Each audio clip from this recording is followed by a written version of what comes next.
And I remember getting back from a run, and Connor's like, "Why are you running?" And I was like, "Because." And I hadn't, really told him I had had that thought process. Because how do I say, "Well, I kinda think you're lazy, and so I'm gonna try this too." Like, that just didn't make I and we were so newly married, I just hadn't broken the ice a little bit. Are you running a marathon? Oh my god, I could never run a marathon. You sure about that? My god, a marathon? That's like 42 kilometers, 26 miles. I don't understand those people. That used to be me, but not anymore. Welcome to the Marathon Podcast. My name is Christian Warwick, aka Warwick Runs on different platforms. Before we start this episode, I just want to thank you all for listening, but also for watching the video on my YouTube channel from my 247 race last weekend. I really appreciate it, and also appreciate all of you reaching out after. That is really nice and something that I really appreciate about this community. And after starting this podcast, I feel like I gotten to know so many of you, and that is really, really a good thing about having a podcast. You're able to connect with people. And speaking of my marathon, I've never felt as good for the first week after a marathon as I have this week. I've been able to run pretty consistently, not a lot and not every day, but just the fact that I've been able to run normally and feeling even better than I did the weeks leading up to the marathon is definitely a good sign. Oh, if you haven't already, go check out the last episode with CEO and founder of Tracksmith, Matt Taylor. That was such a good conversation. Today we have someone who hasn't really done the marathon yet herself. She's very close to someone who has done it and very fast one of that. But I know that there are some plans this fall for a marathon. We are having Kylie Mantz on, and yes, Mantz, the last name, is definitely a well-known name in the running community. Today, it's not about her husband, Conner. It's about Kylie, who is a very fast runner herself. She found running very late, and in this conversation, she shares about her journey from not really wanting to compete to now being a very fast and competitive runner, and also about how she's been able to, together with Conner, kind of build this team of the two of them for both of them to kind of succeed. How, how they have been important, or how they are important to each other. And obviously, you do see that in a lot of couples, that people are contributing to each other's success. But I feel like they're taking it a bit further, and I'm very, very impressed with that. I also love her story about how she started running, because that is not the kind of story you hear every day. So if you want to hear that story, you better just get ready and listen to this conversation with Kylie Mantz. I think we'll just jump straight to it and enjoy this conversation. Welcome to the Marathon Podcast, Kylie. How are you? Good, thanks for having me on. Yeah, I'm very excited to have you on. I first noticed you with I was reading that article about you and about how fast of a runner you are now, and how I don't know if it's okay to say that you're still fresh to running in a lot of ways, but still pretty fast. Before you introduce yourself, can you say something about like how big of a part of your life is running right now? It's a very big part of my life, mostly, for my own sake, my own running, and then also being on the support side for Connor. Yeah. Yeah, because I think that we need to establish this immediately, like who you are. Obviously, you did mention Connor, but maybe we should start there. But in terms of why running is such a big part of your life, and with that, also present yourself and a little bit about where you are at in terms of your own running today. Sure. So I'm Kylie Mantz. I am Conner Mantz's wife. And so yes, running is a big deal for us. We are currently doing an altitude stint up in Park City here in Utah before he attempts to run the American record this next month at Chicago. So running is a pretty big deal, but yes, kind of like what you mentioned, I really didn't run very much before meeting Connor. I ran my freshman year of high school and then quickly left because I just thought it was awful.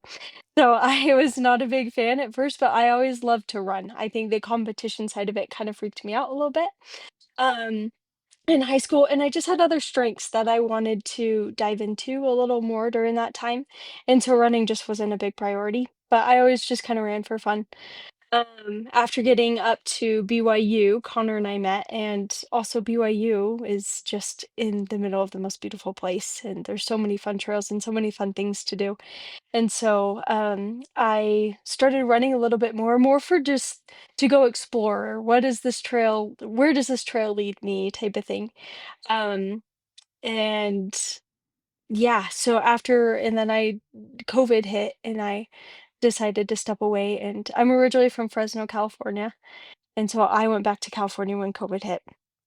Connor and I kept in contact because we had already met in a religion class up to that point.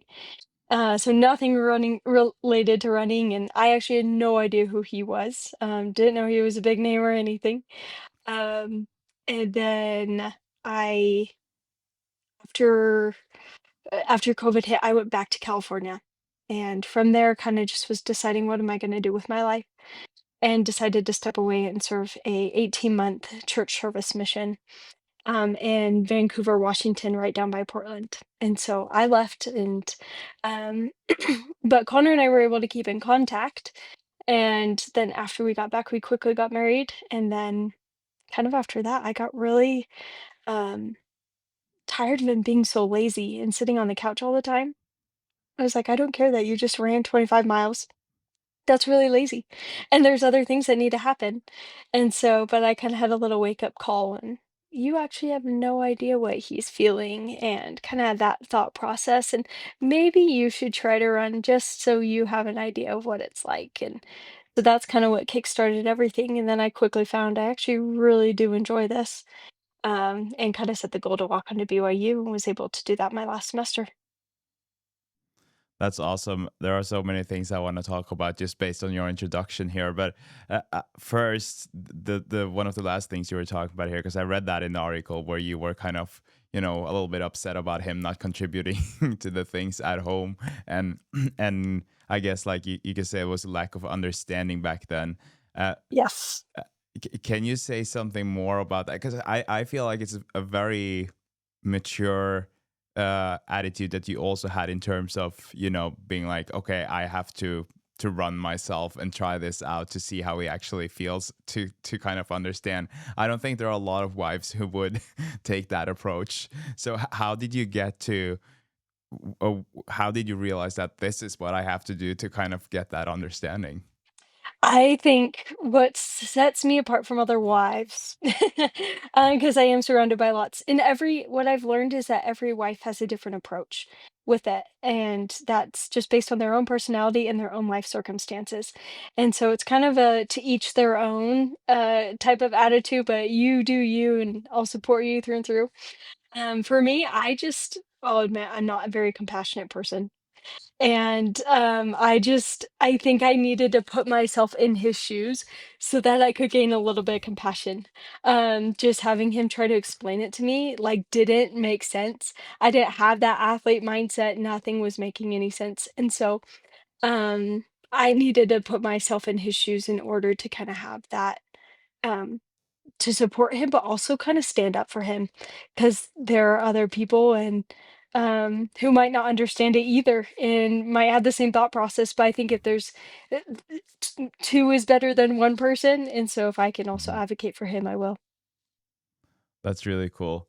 And then I guess like for you then being married to such a good runner as Connor and then starting to run more yourself, I'm curious about, if a normal person starts to run or like a part of a normal family without any professional runner in the family, they Yes. obviously they have to learn everything by themselves and all of that. I'm curious, how much support did you get and how easy was it for you to get into it when you decided, oh, I want to start spending more time on my feet. How easy was it for you to start and to, get the kind of right guidance from the very first day of running? Yeah, so after I kinda had that thought process, I was kinda like, "You know what? Okay, I'll just start." Of course, I'm running, but maybe I should up it a little bit more so I can feel more tired. Um, and I remember getting back from a run, and Connor's like, "Why are you running?" And I was like, "Because," and I hadn't, like, really told him I had had that thought process. Because how do I say, "Well, I kinda think you're lazy, and so I'm gonna try this too." Like, that just didn't make I and we were so newly married, I just hadn't broken the ice a little bit. And so I kinda was like, "I don't know, I'm just out here running," you know? And he's like, "Well, you're you're kind of good, like, you're not good, but, like, you're kind of good." And he's like, "Let's try to get you in contact with the BYU running club and see if maybe if you kind of just have some friends and some people. Like, we're not talking competition, we're not trying PRs or anything, like, let's just get you, connected with some people." Um And so I did, and I actually fell in love with that, and so he actually kinda helped guide me there, which I felt like is a little more relatable to everyday runner. It's like, "Oh, I did soccer and I was kinda the fast one on the team. Maybe I'll do track this year," type of thing. Like, I think that's without another sport or anything, it was kinda like, "Hey, you're kinda fast. Maybe you should do this and just see where it takes you," type of thing, and so I think involving myself in that was really beneficial. So how, because but it sounds like he kind of just introduced you to that group and then you kind of found your way there. But how big, and we're gonna get back to like your results and how you're running or how the progress has been, because obviously you're much faster now than you started, I guess. But it's uh in terms of your training and the guidance and the coaching, I know that you joined that team. Did you guys kind of have very separate training so that you were doing your own thing, or did you still have like a coach at home in Connor as well? Yeah, like, this whole club has its own coach and everything. And so Connor felt very strongly, and this has since changed. But foreshadowing, but yeah, he's like, I really just don't want to get involved in your running. I don't want to be your coach as your husband. Like, that just feels weird. And he's like, I'm so invested in the sport and my perspective is so different than like your everyday runner. I just don't want to put an expectation on you that's unnecessary. And so which was good for the time being. And so um, yeah, like Connor obviously was pretty invested in what he was doing, and then I would go work out with this team after all my classes when I was still at BYU, and it was awesome. Like, it felt very separate, but it was kind of fun to like go home and be able to relate a little more to Connor and talk a little more. And of course, that's obviously grown the more and more I've been in the sport. But um, like sometimes, like I remember we were very newly married, and he would be watching some track race, and he's like, "Oh, that was a 63." 63, 63, what? Like, "Oh, that is 65. Okay, slowing down just a little bit." What's a 65? Like, I really had no idea what that meant. And so I think my growth in the sport has been huge, and it was awesome that I could have done that through that little club. And I think those are the first people um who, of course, Connor, yes, of course, but, who truly saw a little bit of potential in me, and, I think I had somebody who truly believed in me in a way that no one else had before, um, and they didn't verbalize, "I believe in you." It was more of just a like, through their actions and how they interacted with me, I just felt instantly like I belonged and was part, and, um that's so motivating when you're just brand new into something, when everybody else had been running in high school and whatnot.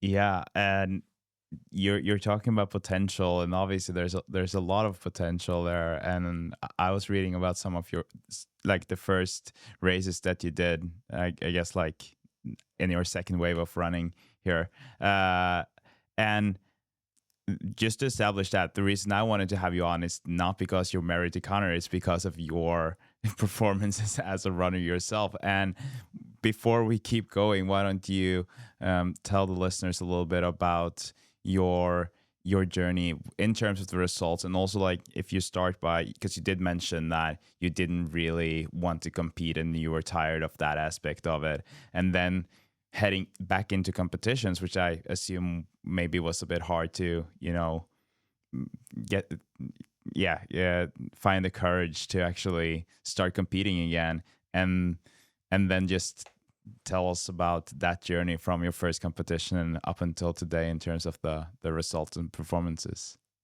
Yeah, I think I sometimes put I approach a race as if it's a test. And so sometimes when you do that, it destroys the fun, and it also kind of wrecks your um I don't know. It just kind of like is anxiety inducing, and I think that's kind of why I strayed. I don't like it when people yelled at me. I didn't appreciate that. Like, stop yelling at me. Let me just go run and enjoy, and it's pretty outside. Like Mm-hmm. my how I viewed running was very different, and but I think it was fun to show up to workouts, and instead of it yelling times at me, it was encouraging things that they're yelling at me, which is motivating. And so, and I think too along the way, Connor is a quality time kind of guy. Going back to him, just briefly, he's kind of he would just kind of be like, "Do you want to come and watch my workout? Do you want to come to this dinner that I'm going to? Do you want to come see this?" And it was more of like, just come and see. Which just sparked a little bit of curiosity, and so instead, now going back to results, um, in racing, all of a sudden, it wasn't anxiety inducing, it was more of a curiosity and an experiment. And so, that's kinda why I jumped back into it, and I just felt that, and again, I felt that belonging, and so my first 5K I had ever done on the track, and it was the first 5K I'd ran since probably 8th grade, was, like, 19 minutes and 20 seconds. Like, it wasn't anything fast, and I was dead after, like, so dead. So I wasn't anything, um fast or whatnot, but it was just kind of something to just break the ice a little bit of it.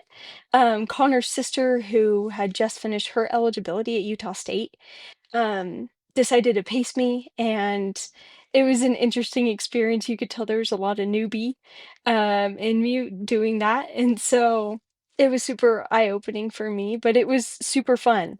And I finished it going, I'm never going to do that again. And then 10 minutes later, I'm like, so what's next? Type of thing. And so it was really fun to just watch my after that, just jumping and continuing on with this club team. It was kind of fun to just like, okay, now we're gonna do this workout and let's see if I can hold this pace for this many 800s. And it just was again, it was a curiosity and an experiment, which keeps the kid mentality of the sport. And so, and my coach at the time would just be like, "You're kind of my freshman in high school. That I'm like, you're not like everybody else. Picture yourself as a Mm-hmm. freshman in high school." And so, I kind of knew that I had that. It was a perk going into everything.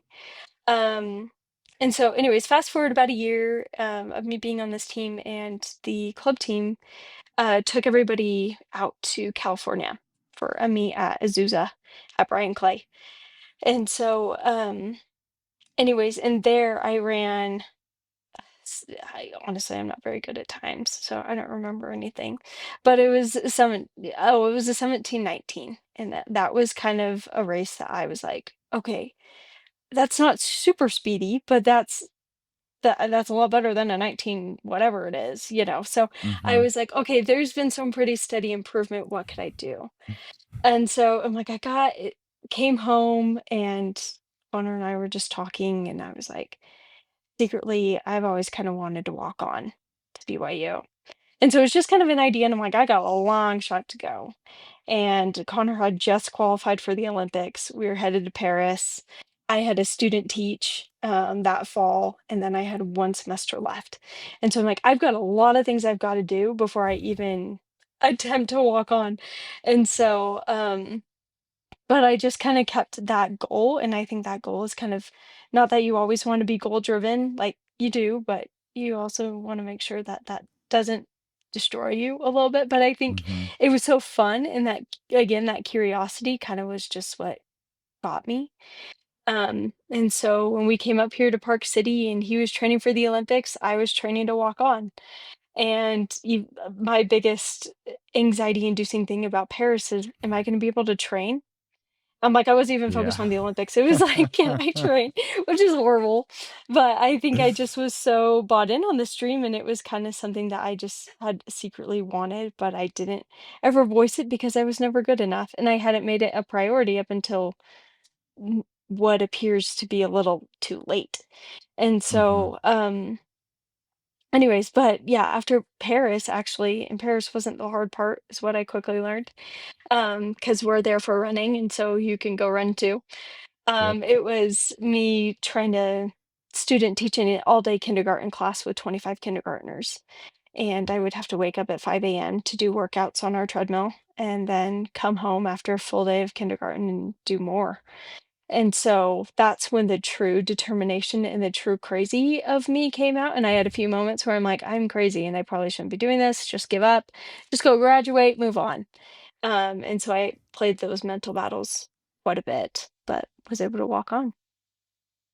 That's really, really cool. And I did read in that article that those mornings when you're on the treadmill at like early mornings, or whether it was Connor preparing your lunch or whatever it was, it seemed like the roles were almost reversed at some point, or maybe you just like you're the same for each other. And uh, I thought that was really nice to see, because the way you describe it, it's like he came home first and it's like, why are you running? And then all of a sudden he's supporting you full time whilst he's Yeah. also a full-time athlete himself. That is really nice to hear.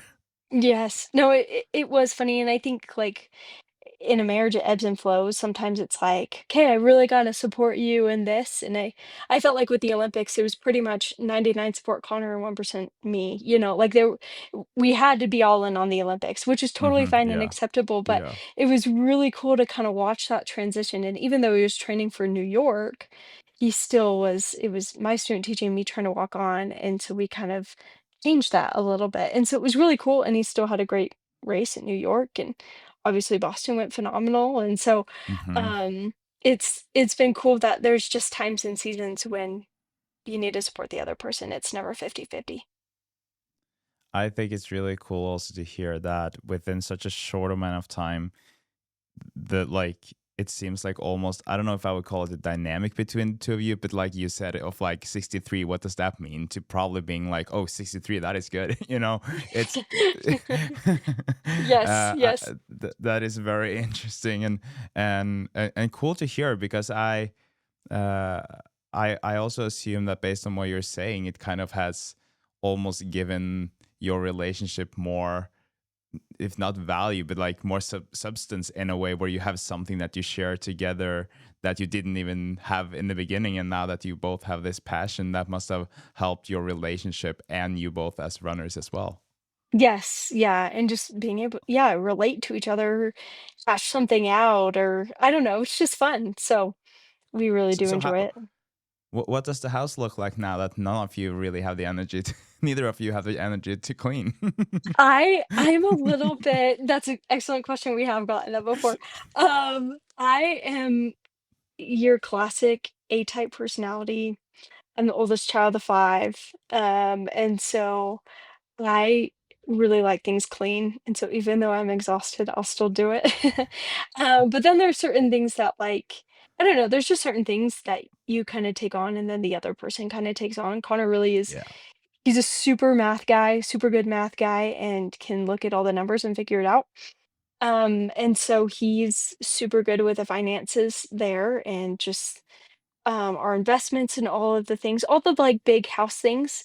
Well, I Hmm. kind of keep everything clean, organized. Do you have food for your next run? Do you have this? Like, um, making sure dinner's on and all the things. And so I think we've just kind of split what our roles, and sometimes there's some overlap, and sometimes I'm like, okay, I do need your help here. Can you please get up? Type of thing. But it's yeah, we've just kind of split our roles a little bit, which has made it easy. Yeah, I think that's nice. Me and my fiance, we have the same thing where it's like she does maybe some more of the actual physical work in terms of cleaning stuff, but then I'm in charge of insurances and loans and Yes. all of that she doesn't want to deal with. So it's a nice it's nice when you can appreciate what the other person is doing without being upset that the other person isn't doing what you're doing at the exact moments. I think it sounds like it's a Correct. nice balance now with running and all of it. But Yes. you were talking about the 5Ks that you were doing, but you obviously done some longer distances too, and you've done some pretty impressive 10Ks and half marathons. Uh, how did you move from the 5K and up to the longer distances, and how was it to start competing there? And also, so like I've I've tried to find more of your results. I was reading that article. I don't know if that is your personal best, or if you have new personal bests after that. I know that you placed second in a half marathon not that long ago, but I would love to hear more about those races and going into the longer distances. Yeah, sure. So, yeah, when I walked onto BYU, Coach Taylor was like, "You're gonna be my long distance girly. How you run, like, you're not gonna be running the 800." So, yeah, I did the 5K and the 10K, and um, ran a 34-minute high at 10K, and so that was my best finish, and that was kind of the I really didn't have too many opportunities to compete at BYU just because I only had 1 season, Hmm. um, but it just kinda gave me some momentum for after. And then my best on the track in the 5K is a 16:49 or something like that. So Yeah, again, given some not even 2 years going from a 19:20 down to a 16 is yeah, it's good. impressive. Very good. Um, Thank you. Yeah, but my favorite day of the week are our long runs. I thrive on long runs. And so I knew that a half marathon and beyond are kind of a little more of my future. And so I ran a home meet at BYU. It was my last 10K on the track. And it was hard because it was at altitude. And I was like the only one in the race. So it really didn't go that great. But Coach Taylor was like, go run a half marathon. Like, great job at BYU. Go run a half marathon. And so I ran. But before the half marathon, Connor ran Boulder Boulder. And so I jumped in Boulder Boulder and had a great race. They were so hard, but it was awesome. And Hmm. then, yeah, I ran a 75-minute half marathon back in June. And so it was awesome and super fun. And I thrived that day. And so, um, anyways, it's just been fun to kind of test out the longer distances this summer. I'm just blown away by that. It's crazy how fast you are, and like you said, you what was it, 2023 that you kind of just started doing it more. Yeah, insane. But so what happens to your mentality or your attitude towards the sport, or your, I guess, your ambitions, really? Like, what happens to the ambitions when you are that fast after just a couple of years of running? And I don't know if we established, how old are you? I'm 24. Yeah, so you have a lot of running left, and you're that fast. I know you said that you were late to the party or something, but still, there's a lot of potential there. So, what are your ambitions? Yeah, no, that's a great question. I think BYU, even though it wasn't that long, it gave me like this boost of confidence that like not that I could do anything, but I could do anything type of thing. Like, okay, well, if I could Mhm. do this, if I could go make a national championship team, then what else can I do? And that mentality kind of hit after I ran my 75-minute half. And um, it was right around then that the OTQ came out. And so then we started thinking about the marathon and just like that would be so cool if for big Olympic trials for LA, we're both on the start line. Like instead of it Yeah. just being a Kylie thing, what if it was a Connor Kylie thing? And so that's kind of the next dream.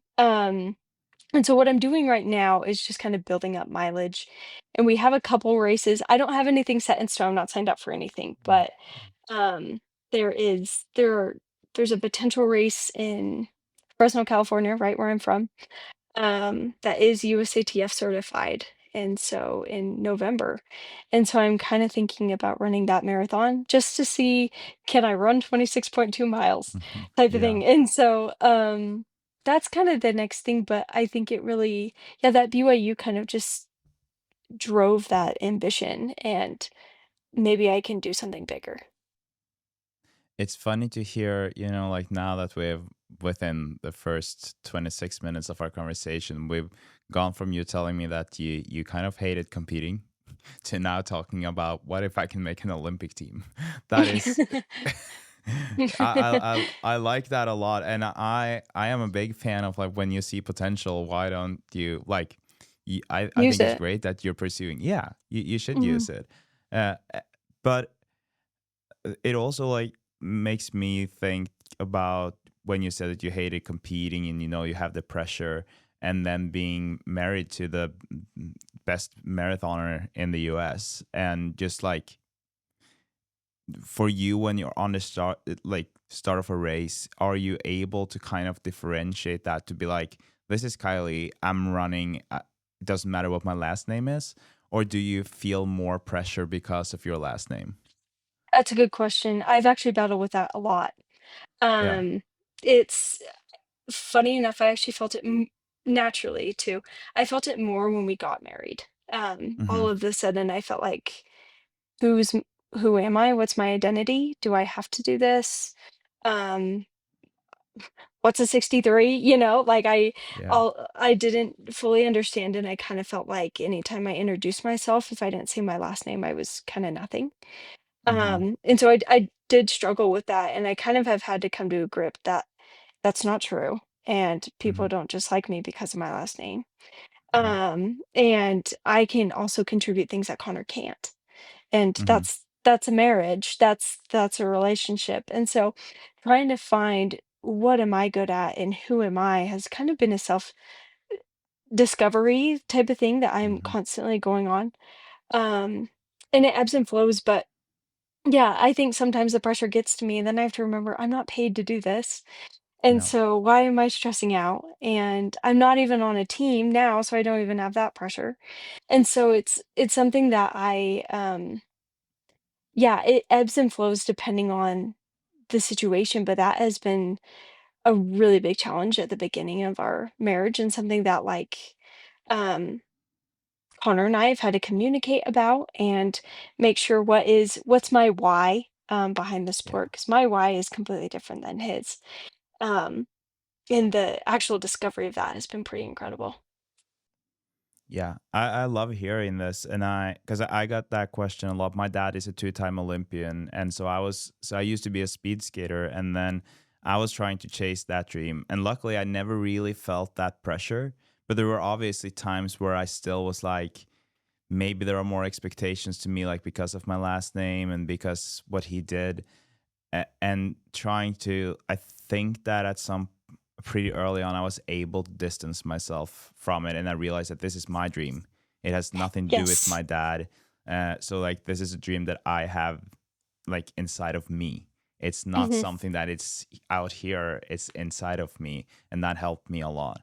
Well, And I also want to emphasize again. I did mention it that uh, uh, like having you on the podcast, I saw your results, and I saw that you were, I think it's really cool to see people I found running 2 years ago, running marathons, not at like a super high level, but I'm still very curious to see how good I can be, and then seeing you, like starting a bit later with your running, and it's very inspirational to me to see, and then it makes me curious, like, okay, what is it that she did to get there? And honestly, when I jumped on this call, I was like, I don't even want to keep on mentioning Connor. You are doing it a lot yourself, so then I guess it's fine. But that was not the purpose of this call. It's more about you.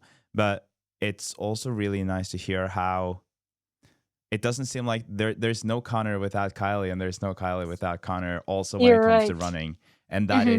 is really cool because I had Jess McLean on Yeah. a few months ago, and then she was talking about one of the most important choices you can make is just your life partner. Like when Hmm. it comes to running too.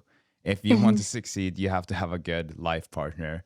and it seems like you two found great partners in each other. At least you when you realized this running thing, then it was even easier for you guys to combine Mhm. running and the life on the outside.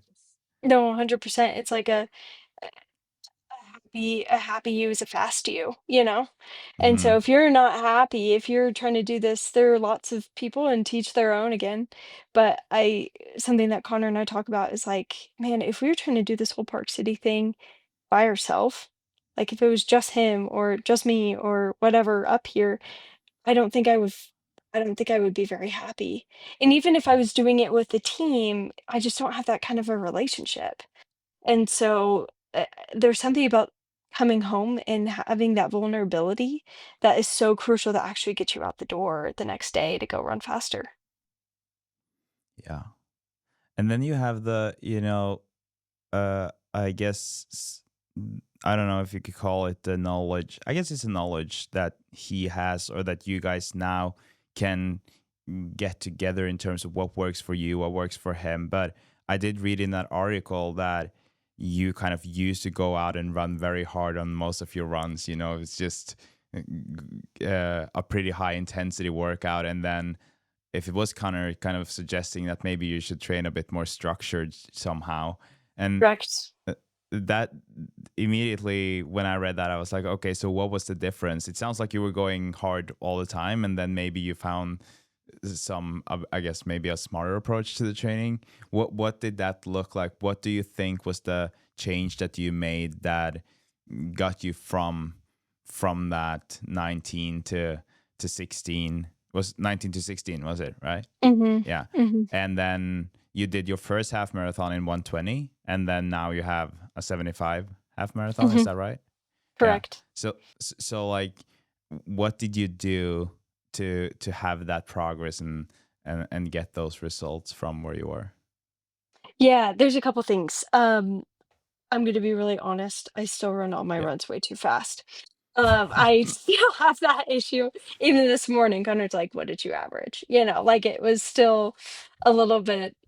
I still have that. But obviously, I'm not doing a workout every day like I used to. And obviously, my warm ups and my cool downs, and when I'm running with people, are slower than what they used to be. When I'm by myself, like this morning, sometimes I have a little bit of fun and I shouldn't. But um yeah, so I that's a big thing. I think actually having structured workouts and long runs.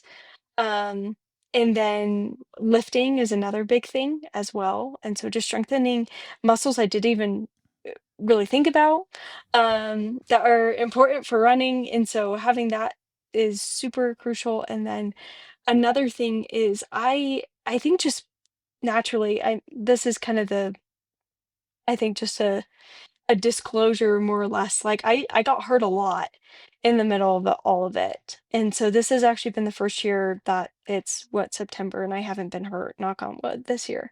And so that's never happened. Yeah. And so I think there's but I've also just learned fueling techniques that I didn't pay attention to.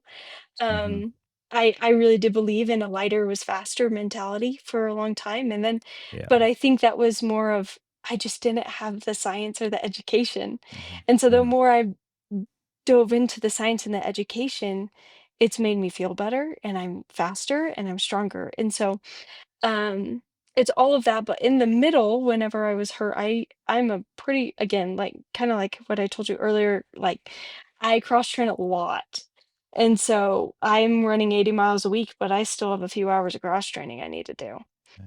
And Yeah. so a lot of times I'm in comparison to other pros and other top athletes, sometimes I'm putting in more hours and more minutes a day and a week, working out than they are, and that's not a competition. And I'm on a bike or on the arc Hmm. trainer or something else, but I think secretly that's kind of what's helped my boost a little bit is just that no impact thing. And so I'm trying to move away from that just so I can fully embrace running and do that. But yeah, cross training has been a huge help for me.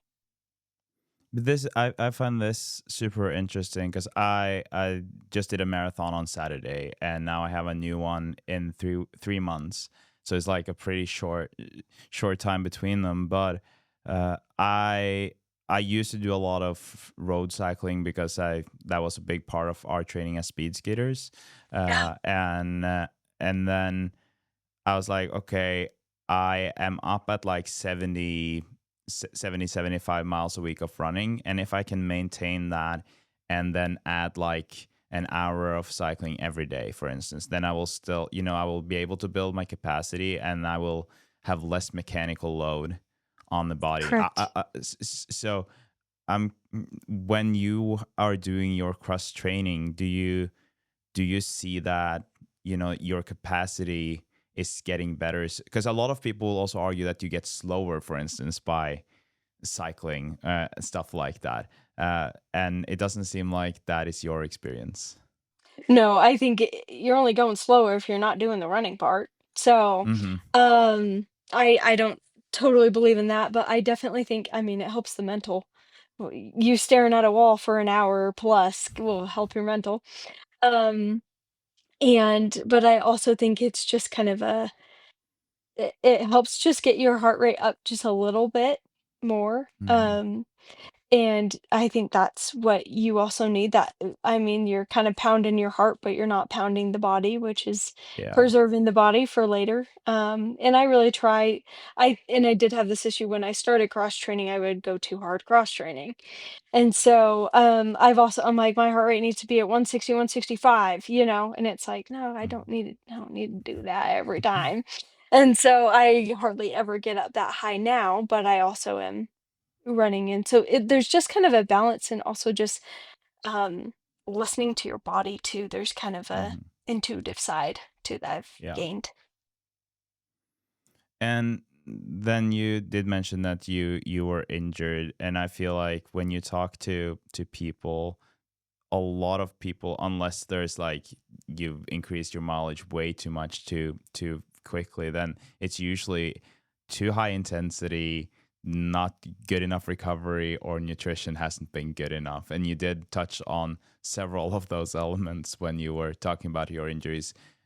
Now that you've been running for a while, and like you said, you're now injury free, what do you think specifically are the things that you've done that has kind of changed that from you struggling with smaller injuries to now being injury free?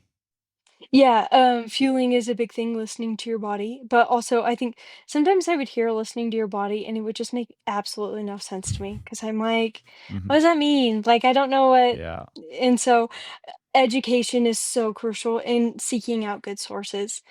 And another thing is, I mean, Connor preaches sleep, so I'll throw that in. Hmm. I mean, make sure you're sleeping and you're resting. But something that I am a big proponent of is your load versus your capacity. And so if the load is more than your capacity, you're going to break.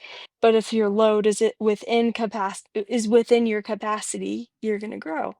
And your capacity will grow as you slowly increase your load. And so our PT Scott McKeel is the one who will kind of preach that. And so I've always been able, and that for me, a load is not just my workouts, it's not just even my recovery stuff, it's my stress levels. And so what Hmm. are the other Yeah. things happening outside?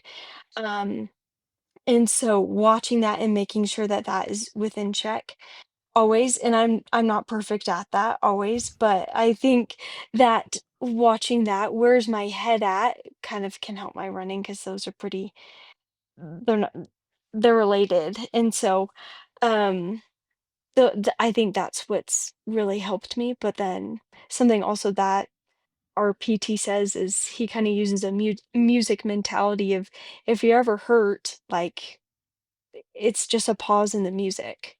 And if Hmm. you don't have pauses, it's not music, it's just noise. And That's so great. sometimes those pauses are actually appropriate and good. And whether it's you're injured or whether it's just, I'm going to take a break type of thing, Yeah. that's the pause in the music that makes it beautiful.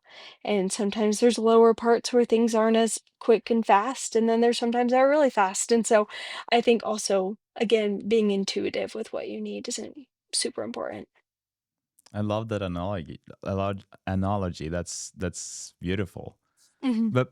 How are you monitoring this? So like, because it's, I guess if you're doing tests every day, it would be kind of easy to say that, okay, now my load is still within my capacity, but sometimes it's hard to know whether the load is within your capacity or not. Like, have you found any ways of knowing if it is or not? Yes, there's a couple things that I know. So um, it depends on I know kind of what my stress triggers are. I get like really super tight in my neck and in my shoulders. And so if I notice that that's tight, I'm probably stressed out. And so just kind of knowing your little triggers it or like, are you a person that goes to social media instantly? Like, are you spending a lot of time on social media? Probably stress what's going on. Um, Also, just for females, are you tracking your menstrual cycle? How is that? Are you regular? Are you keeping up with those things? And are you just exhausted every day and wanting to hit the bed or unable to get up? Or are you just how's your mood? And just kind of all those normal stress triggers that probably a therapist would talk about or a sports dietitian, just like the things that keep you healthy. There's probably no test. It's just intuitive. Are you are you feeling good? Type of thing. Mm-hmm. Yeah. No, that makes total sense. I think that it's easy for us to kind of, I don't know, neglect the science from our bodies because we have so many tools today. You like have Aura rings, a Whoop band, or Garmin, Coros, whatever watch you're running with. All those tools that we have today telling us today is your day, go get it. Or telling you you're tired, well, but you're feeling great. And so Correct. I think that a lot of us, we will be like, oh, maybe I have to take a rest day today because my watch is telling me so. Or, oh, I have to go have a hard workout today because my watch is telling me that that is the kind of day today. But I feel like I just want to stay in bed the whole day. And if you feel like you want to stay in bed the whole day, you probably should. So it's, I don't know, Yes. unless you're Yes. just lazy. That's different. That's a But different yeah, yes. Mhm. I Yeah, think I it's easy am to be confused. totally, and I'm totally of the opinion, like, I actually turn off all my notifications on my watch for that stuff because it does kinda trigger me. I don't have an Oura Ring or a Whoop or whatever because I just know that I will get really caught up in that science that, Hmm. frankly, I don't know if I believe in.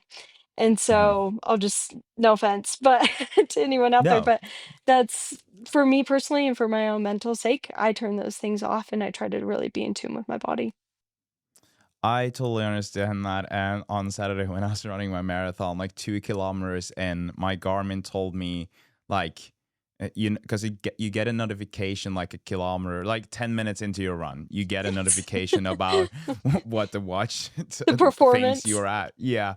So it Yes, was yeah. like performance is baseline minus or something like that. And I was like, I don't need to know this to I don't 10 need minutes to into know my this. marathon. That's horrible, actually. Yes. Yeah, I was like, "Go away, Garmin." But Yes.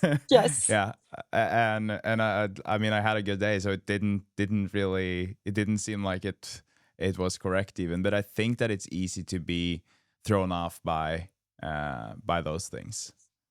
Yes, 100%. And I just know that I personally could probably get caught up in those numbers more so than um maybe others. And so I know my limitations there and just have decided just not gonna do that and I'll go off a feel and make sure I'm good. Yeah, you did mention fueling, and when you're saying fueling, is that during your workouts and the rest of the day, or is it like when you're saying that, is it some specific areas of the day that you're, or your training that you're talking about when you're talking about fueling? Yeah, I am somebody that actually does do a little bit better with something in my stomach before I go run. And so I always try to eat before. And I try to get protein in as soon as I possibly can afterwards. And just kind of eating throughout the day. I used to be a big like, okay, I'm gonna have 3 meals a day and like not really do snacks or anything. And I've learned the power of just snacks. And I think you can really test whether or not how you're feeling if you're waking up in the middle of the night hungry. Hmm. that's always my clue, number 1. Like, if I'm hungry, I probably didn't, dial in as well as I should have. And then my other thing is I think the reason why long runs are going so well is I've started to incorporate fueling in the middle of it. And so I use more end products and use their gels and their drink mixes, and that's been super helpful. And it is really cool when instead of kind of getting really sleepy at the end or kind of partway through, you get a little boost of energy, which is kind of interesting. And so, um, but then also just making sure that you're getting in enough fuel and um, watching those cues. Hmm. And I would maybe think that one of the benefits of being with someone who's at such a high level as Connor, that you might have access to, more. I don't know if you have different, like if you have meals prepped or if there are things that you have access to, but how is that for you? How much do you benefit from that in terms of your training? I do. Maybe I should preface that fueling, sleeping, ability to cross train, run, all the things like I would set myself apart a little bit differently than other people who have to work a 9 to 5. I don't have to work a 9 to 5. I don't have to live like other people do. So sure, yes, the improvement is impressive, but also I have the time and the resources to do it. And Hmm. so don't think I'm totally crazy. Like I do train like a professional athlete and I'm not a professional athlete. And so maybe that makes me not that's just the reality. Like maybe that makes me a little more like, oh, okay, maybe there's some reasoning why she's able to do what she does. Um Honestly, though, I have to stop you there. A 75-minute half, it doesn't really matter how much time you have to run. That's still super impressive and a high level. So I don't think you having the time and resources is really an excuse. Well, thank you. Thank you. No, it's and it is like it requires you to actually be willing to do it. So even if you have Yeah. the time and the Yeah. resources, you have to be willing. So, but yeah, as for fueling, I during school, like Connor actually is a phenomenal cook, Mm. which no one really knows, but I will put that out there. He enjoys the process of creating something, which is cool. And so he really will kind of help in the kitchen. But I also have my planning side and my organization side that likes to plan all the meals out and likes to actually like get everything ready. So even like this morning before I ran, I meal prepped. And so at least just kind of grocery prep before we go to the store later. And so that's super helpful. And then we also do have access in our sponsorship or his sponsorship with Morton. And so Hmm. using those products are just incredible and awesome, and so they've been super great thus far. Yeah, that's nice. I think that it, for a lot of athletes, and I was talking to someone about this last week, that it's so easy when it comes to fueling, especially when you are maybe in the beginning of your career work wise, because all the nutrition, it's pretty expensive. So if you were to finance all of that for just your long runs, and a lot of people will be like, okay, I can't afford it for my training, but I have to have it for my races. But then you should also practice fueling during your races, and then having access to that. And I've realized now that I have like a steady income, I can actually prioritize Sure. buying the gels, you know what I mean? So it's a very different world, and I think that that is also something that, I guess, for you, having that expertise at home when it comes to fueling. And how much have you learned from Connor? And like, what would you say? I guess that you can see with other runners that there are things that they might not do, people who are not at that level, that you have learned. What would you say those things are that you are like, oh, I know this, but it doesn't seem like they've learned that yet, kind of? I think, yeah, I think just the importance of like not letting your blood sugar drop too much. Connor's a grazer. And so he's not one that will like have a big ginormous meal and then won't eat. Like he will have something small and then like an hour later be back in the kitchen. And so that's kind of been like and I've asked him like, why do you do that? Like, because like I don't want anything to drop. And so and he's funny because he will eat, which isn't for most people, they don't normally do this, but he actually eats quite a bit at night. Um, and so it's almost like you're kind of prepping your body to go into a fast when you sleep. And we're Mm-hmm. not just sleeping 5, 6 hours a night like a lot of people. We're sleeping quite a bit of hours. And so we're without food for a long time. And so there's almost a mini preparation at the end of the day, which is interesting. I think too for me, my own personal kind of what I've done is there is, and I'll give them a little shout out. It's called Begin with Balance. It's a website and also an Instagram, but they just have a bunch of like super healthy, clean recipes, but not like over the top that it's so clean that you're like, I can't find anything at the store or that's super expensive. Like you can always supplement other things. And I just have appreciated their approach. One of the owners used to run at BYU with Connor and now started this whole thing with her sister. And so, and that's also what Ashley Young, Clayton Young's wife, uses. Mm-hmm. And so, I've also kind of jumped on that bandwagon and have used a lot of their recipes. We've always been impressed with them. Um, and so, and also Olivia, who ran at BYU, has also done several marathons and had that same issue with the whole cost of everything and created her own gels and her own Cool. stuff. And so, and it's all just using, I mean, of course that's time consuming. And again, it's just your values. What do you prioritize? Are you going to prioritize, I'm just going to go buy a bunch of products and use my money that way, or am I going to use my time and um Mm-hmm. create your own that might be a little cheaper? And so anyways, but she also does that, and so I appreciated that she took that approach.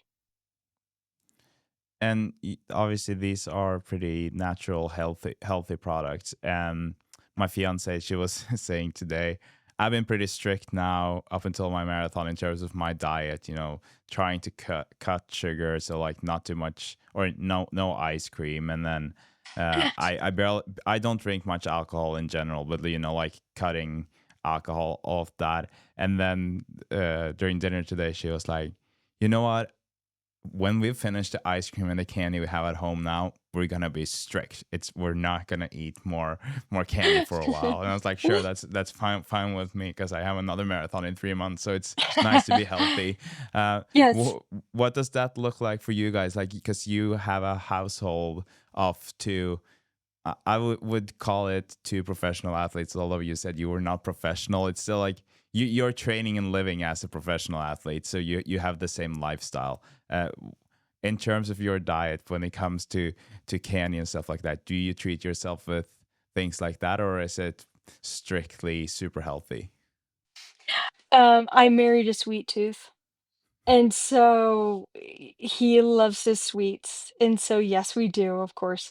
Um there's a time there's a time and a season for it, you know. Mm-hmm. Like if I'm not going to go pound a bunch of ice cream right before I do a long run or before a heavy workout. No. But of course after a big race or a marathon, of course you want to treat yourself, and that keeps the enjoyment of food in it. And I think just making food fun. And I think too something with sweets is like kind of at the end of a long run or a marathon, you have pounded so much sugar.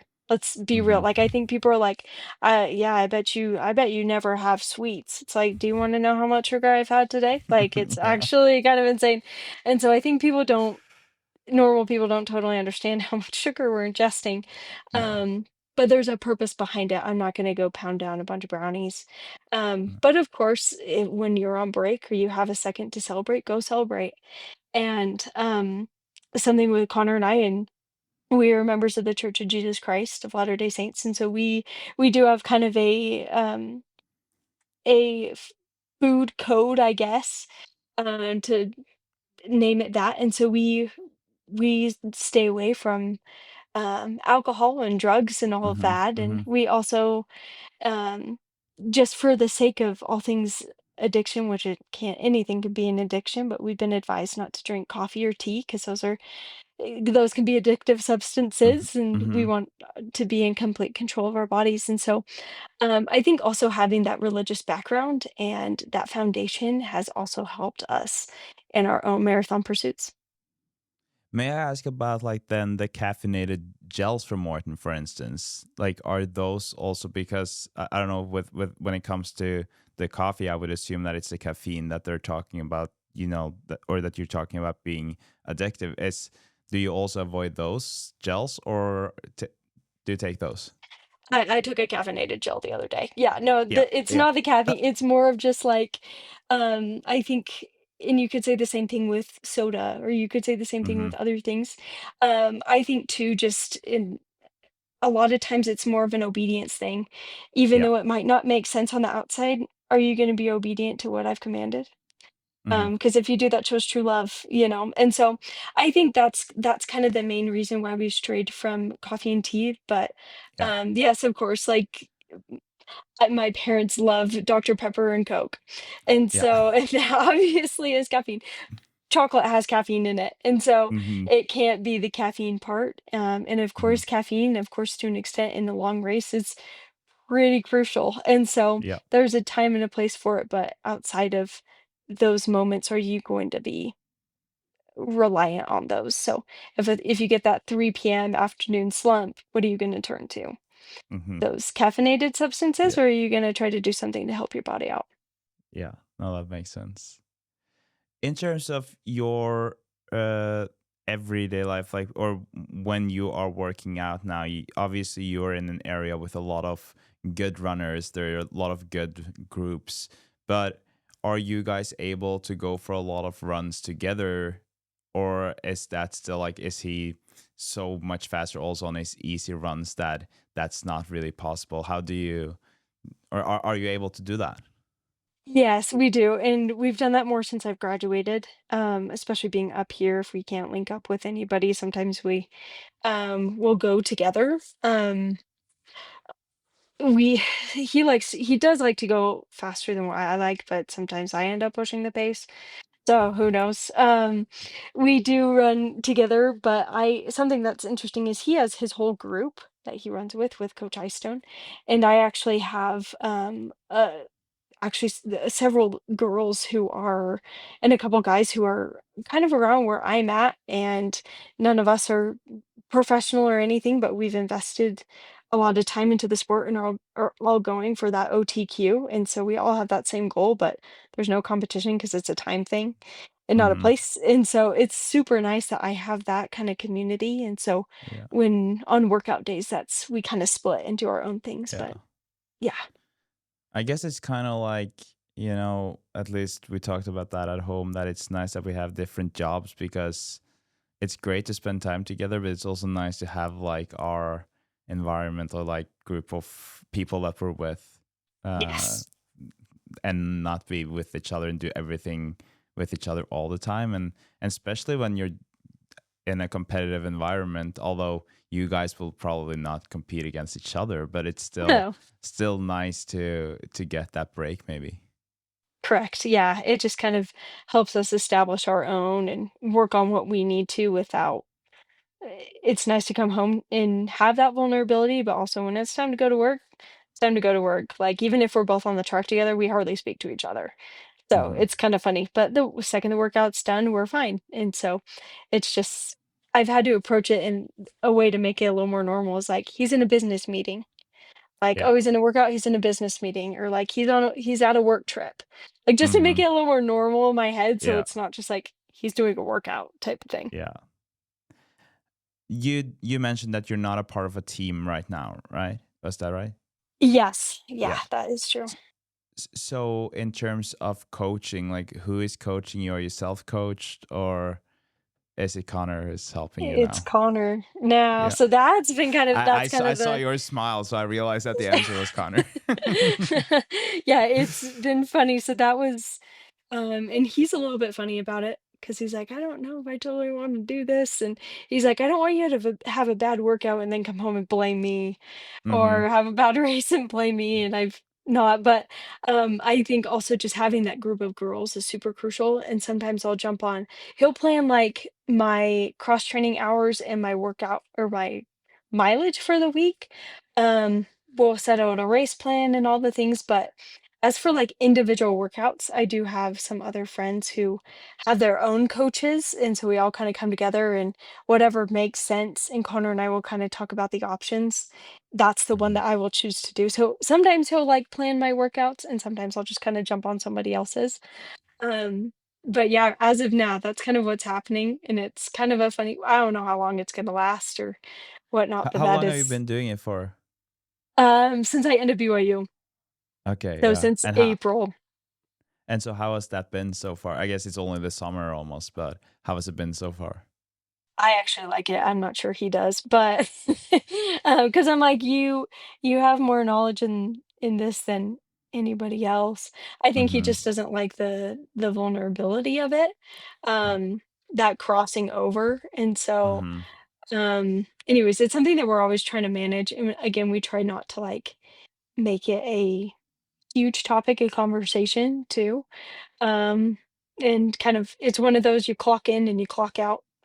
Mm-hmm. Once the run is done, the run is done, and you put it away and you move on with your day. And so instead of dwelling on it, and sometimes but it is nice that I'm not waiting for a text back from a coach of what I should Yeah. do. It's like I could just go ask him. It's super Mm-hmm. convenient.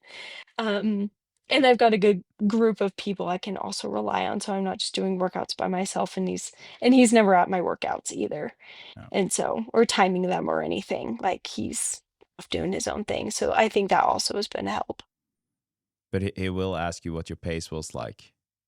all the time. And he'll still look at my Strava and everything. So what did you Yeah. do today? So yeah, it's been good.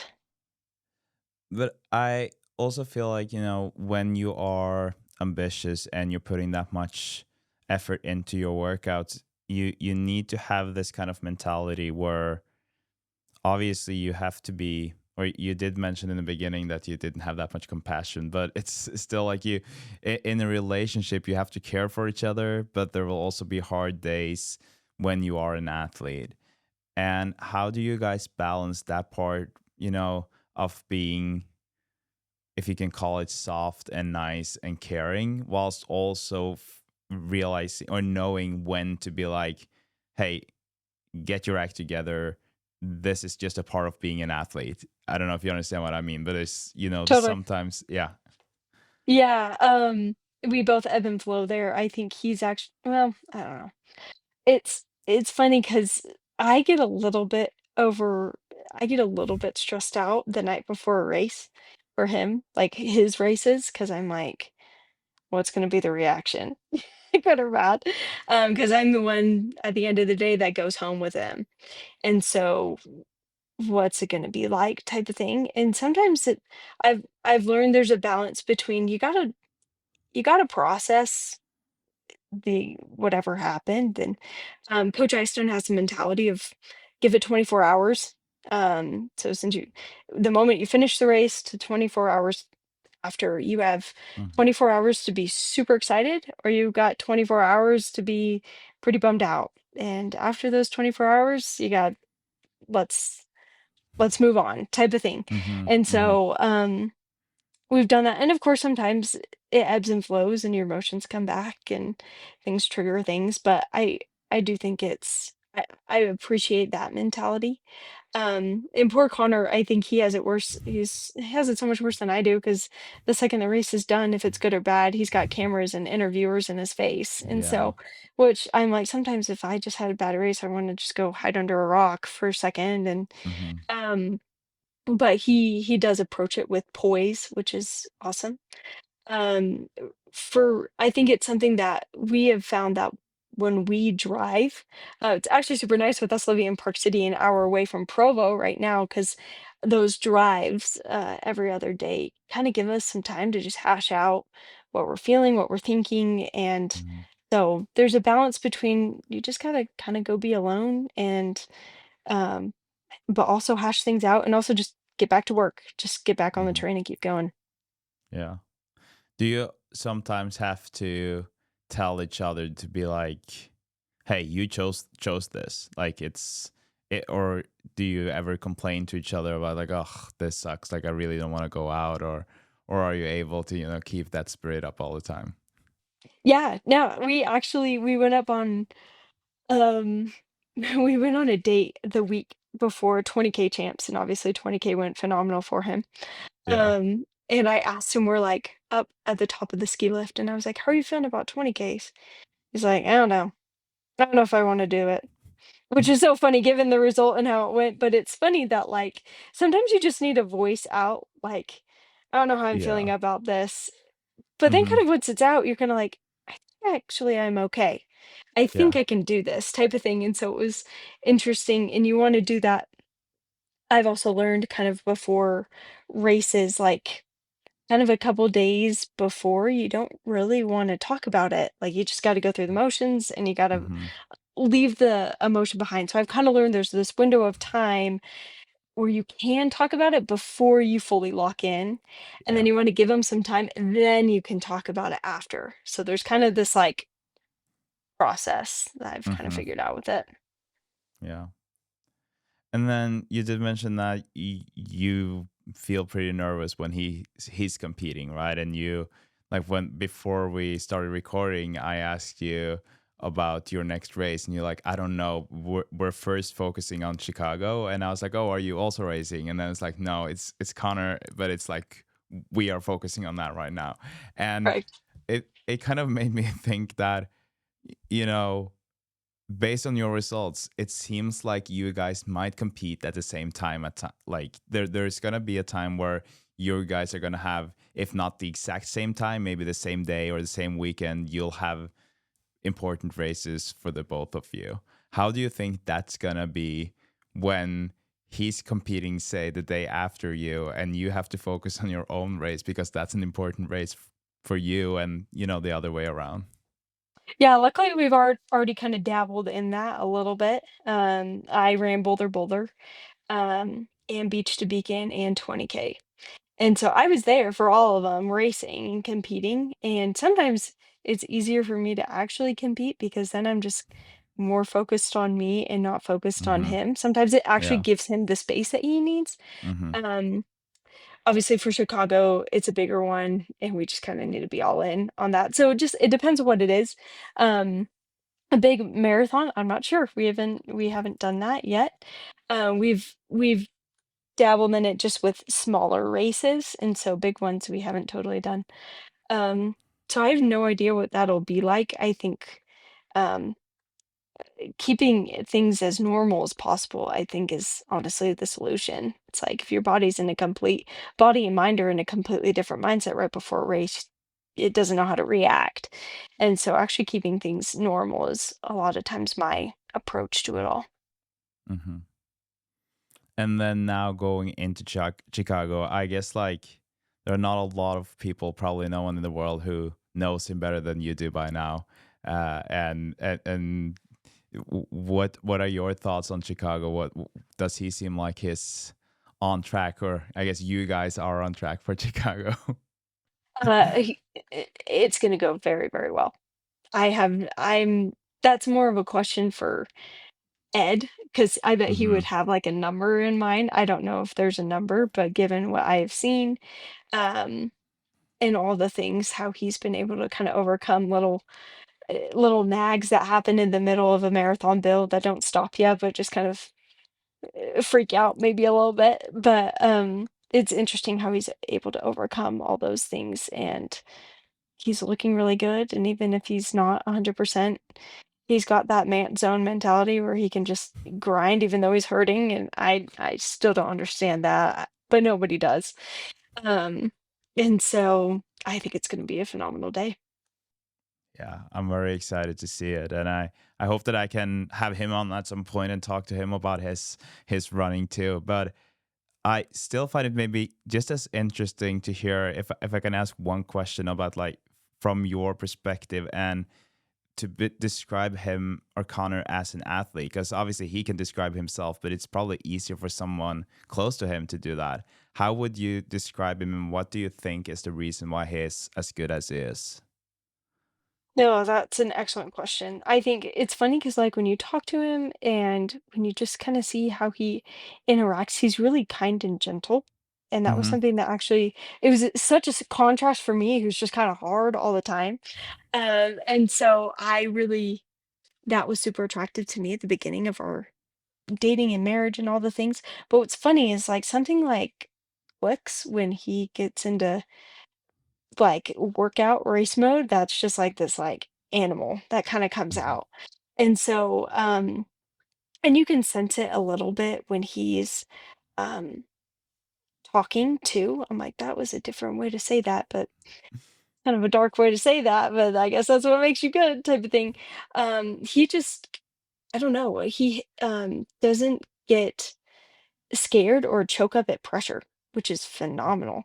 Like, Yeah. it's not so of course he gets nervous, but he can kind of acknowledge the nervousness and push through it. And I haven't figured out how he does it. Otherwise, I'd be doing it too. But Yeah. I think that's pretty phenomenal that he's able to like, okay, I recognize that I have the Olympic trials tomorrow. And if I don't come in first or second place, I'm not going to Paris type of thing. Hmm. And he's still able to come in first. Like there's just this cool thing that he can his mind and his body just kind of goes back to like, okay, going back to practice. But also like I think he fully enjoys the process of the workouts and also just the race process. Like his mind is on like, I gotta come in first place. It's like, how am I gonna tackle mile 17 of a marathon type of thing? And I think he's just super process oriented, which the process leads to the success. Yeah. And for you with that, how much would you say that you, because you said that there were some things that you wish that you could have just learned from him in terms of like, that you could have used the same mentality in some ways, but him as an athlete and you being so close to him, what kind of things do you think that you've taken away from being so close to him, and what have you learned, or the most important things that you learned from him? Yeah, actually I think well the most recent one um is is sometimes if there's some sort of other life stressor, sometimes like I will feel the stress when I'm running. 'Cause your body's already hurting, and so Mm. then you start Yeah. thinking about other things that just hurt. Yeah. And it's funny because I was telling him that, and he's like, "Well, the things whatever it may be, the life stressors, it's your life stressors aren't running, they're the other things. And so why are they coming out when you're running? Running has nothing to do with it." And Mm-hmm. so just being able to I think he's able to like, separate the other things, which is really an incredible thing to be able to do. Um And so I've tried to work on that too. Okay, like if I'm hurting right now and I'm thinking about the other things, it's not running that's hurting me. Or it's like the things that keep you up at night. It's not sleeping that's the problem. It's what's going Mm-hmm. on. You need to Yeah. fix this. And so that's been the most I think that's frankly what makes him so good. And so it's like the other I'm not thinking about my other stresses. And he does. It's like in the middle of the race, he's like, okay, well, if I'm in sixth place, and if I'm able to get up to fourth place, then I make this much more money. If I, run this time and I need to run this many seconds faster every mile in order to hit it, given where I'm at, then I will. So he's kind of also doing math in his head, which is again another progress thing. It's incredible. Like his math skills are Yeah. middle of the race running whatever pace he's running, which is awesome. Is he the kind of person who can almost know, what his time will be when he finishes without looking at his watch, because he knows all the lap times, like whatever, or like the miles that he's done, and be like, okay, I had that on this mile, that on this mile, and then it's like, oh, that equals 204 or whatever. Totally. No, he totally does it. We actually we're talking about this coming back from our runs this morning. He's like, if I would have looked, and sometimes he's actually not even looking at his watch too, which is pretty incredible. He's like, I think sometimes let's take 20K this past week. If I were to be looking at my watch and just focusing on those numbers, I wouldn't have won. Wow. And so which is incredible. And so, Hmm. because I totally was looking at my watch and had a total blow of a race because I thought I was Yeah. slowing down. And it was pretty funny that he's just like, sometimes there are appropriate times when you need to look at the numbers. Probably Chicago will be a numbers day, given that it's flat Yeah. and we are going for Yeah. time. Um, but something like a 20K championships, it's like you're Hmm. going for place. Yeah. And you gotta he's like, I went off a feel. And Hmm. I would say the same thing happened to Beach to Beacon as well. Yeah. Cool. Thanks for Yeah. sharing that. It's very interesting to, I always find it fascinating to hear, and also it's really cool to hear how you guys are benefiting from each other in that way. And yeah, like I said, I really hope I can have him on and ask the same questions to him in terms of what you've taught him, because I'm sure there are a lot of things also as an athlete that he's brought with him that you've uh, taught him over the years. Um, Yes. w- yeah, we're getting closer to the end of our conversation, but there's one question that I always ask to all the guests here, and that is about the long run, because there are so many different ways of solving the long run, and I'm curious about what does a typical long run look like for you? Oh, and I mentioned this earlier, I love those days. We just have I think it's more of like I guess it's not even I guess what it is right now, but I love the vibe of all of our people that come out. And even when it's just like me and maybe a couple people, it's there's something about like the further the run gets and the more it gets a little grindy, the more fun it gets for me. Mhm. And so I think it's you bounce off of other people's energy that's there. Obviously fueling is a huge part. Um, and just like I don't know, kind of embracing the grind. And it's always the last day. We do 6 days a week of training, and then Sundays we are off. And so Saturday is our long run day. And so I know the second I finish this, whatever long run, I'm done for the week. And so it's Yeah, kind of a yeah. reward at the end of the week. Um, how to tackle it, you just got to make it fun. You got to have good people, and um, you have to make fueling kind of fun. It's like, "Oh, okay, next Mhm. mile, I get to take a gel." Like sometimes that's kind of my mentality, which makes it fun. Um, and yeah, like we've had bike supports of different people who are just big fans who want to come out and be your bottle support or a husband or That's amazing. spouse or whatever. So I don't know. That's kind of, I just, there's so many But fun ways to tackle the long run. is it a steady long run for you guys? Sometimes. Sometimes we Yeah, like to go quick. yeah. And we a lot of times I've just started incorporating little pickups in the middle, a couple miles, Hmm. um, 2 to 4 miles of faster than marathon pace. Um, and so that also kind of breaks it up. And what can you do on tired legs and um, and kind of a full stomach with all the stuff in your stomach. But Yeah, um, yeah, I just think that there's lots of different ways to approach it. yeah. Thank you.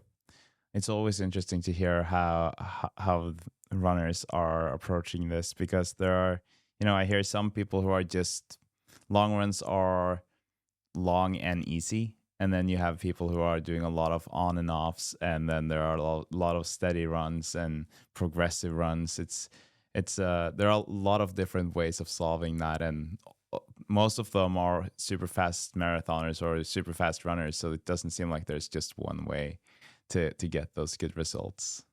Mhm. Mhm. Hey Kylie, thank you so much for taking the time. Really appreciate that that you wanted to guest the Marathon podcast, and I am excited to see how it goes with your first marathon, whenever that is, and good luck with everything. And first up, Chicago. Thank you. Yeah, thanks for having me. Thank you. I'm super excited to see how fast Kylie can run when she's doing her first marathon. There's no doubt that she's a very talented runner. She has a lot of potential. And although she said that she found it late, and that's what we were talking about, she's still young. She has a lot of years of running in front of her. And that's going to be super interesting. After we logged off, or after we stopped the recording, Kylie did ask me if I wanted to have Conner on. And obviously, I want to have Conner on. So, as of right now, it looks like Conner Mantz might come on the Marathon podcast after Chicago, where he's obviously aiming for the American record. So that would be cool.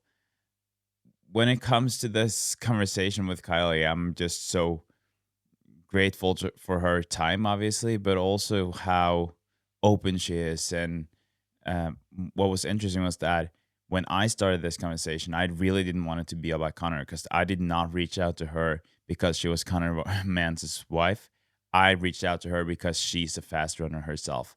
But it's very clear to me that it's impossible for her to talk about her own running, her own success, without mentioning Conner. And to me, that is something that I admire and I think is really nice. I think it's nice to see how, yes, they are individual athletes, but they are still really depending on each other to get that success that they're chasing. So that's, I think, totally regardless of those two as athletes, I think it's a nice, very nice thing on a human level. In the next episode, we are gonna have Jeff Cunningham back on. I did promise you part 2. We had so much to talk about, so we ended up recording another episode. The next episode is going to be an almost 2-hour long conversation with Jeff about what he said was all his secrets. He texted me just before the recording saying, today I'm going to share all my secrets. What that entails, you just have to listen to and wait and see. So on Wednesday, that episode will be out. Can't wait for that one and to share that with you. If you're listening to this on a Monday, I hope you're having a great start to your week. And if not, just have a good day regardless.